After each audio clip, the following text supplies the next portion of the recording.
Hello, good morning dear student.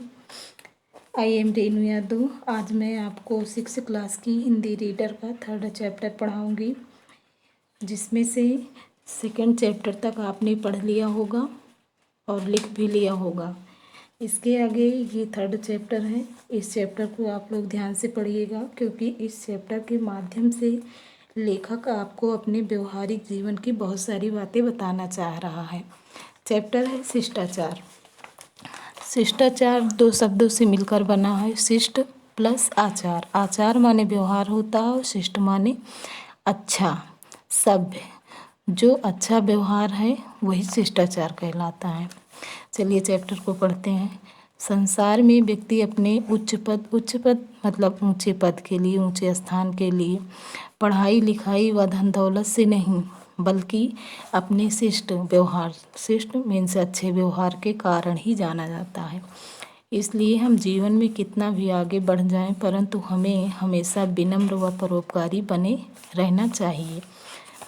Chapter देखिए। हमारे घर के पास में 2 विद्यार्थी रहते हैं। हमारे घर के मीन्स लेखक बता रहा है कि मेरे घर के पास में 2 विद्यार्थी रहते हैं, प्रदीप और भुवन। प्रदीप और भुवन नाम के 2 विद्यार्थी लेखक के घर के पास में रहते हैं। प्रदीप जब कभी मेरे पास आता, पहले हाथ जोड़कर नमस्ते करता, फिर चाचा जी कहकर मुझसे बातें करता। बहुत ही मृदुल और शांत स्वर में वह बोलता। मृदुल माने मीठे आवाज़ में, अच्छे वचनों में वो बोलता, किंतु भुवन दूसरी ही तरह बात करता। वो सेम इसके विपरीत बातें करता था। दूर से ही चिल्लाता हुआ आता है, मुन्नी के बाबूजी, आपको मेरे बाबूजी बुला रहे हैं। आसपास के सभी लोग प्रदीप की प्रशंसा करते नहीं थकते और भुवन के व्यवहार पर सबको हंसी आ जाती।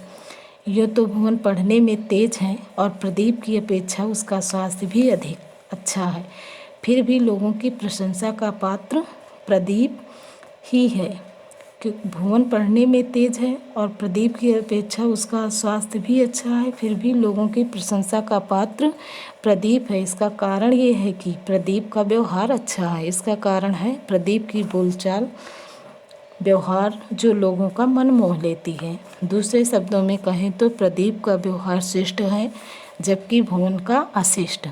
शिष्ट माने सभ्य और अशिष्ट माने असभ्य। शिष्ट और अशिष्ट एक दूसरे के विलोम शब्द हैं। समाज में शिष्ट बनकर रहने के लिए सदाचार के नियम जानने चाहिए और उन्हें अपनी आदत में सम्मिलित कर लेना चाहिए।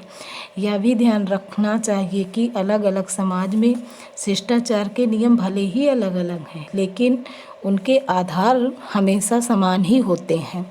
शिष्टाचार में सबसे पहले विनम्रता आती है। हमारी वाणी में, हमारे व्यवहार में विनम्रता घुली होनी चाहिए। इसीलिए किसी बड़े के बुलाने पर हाँ, अच्छा, क्या ना कहकर जी हाँ या जी नहीं कहना चाहिए।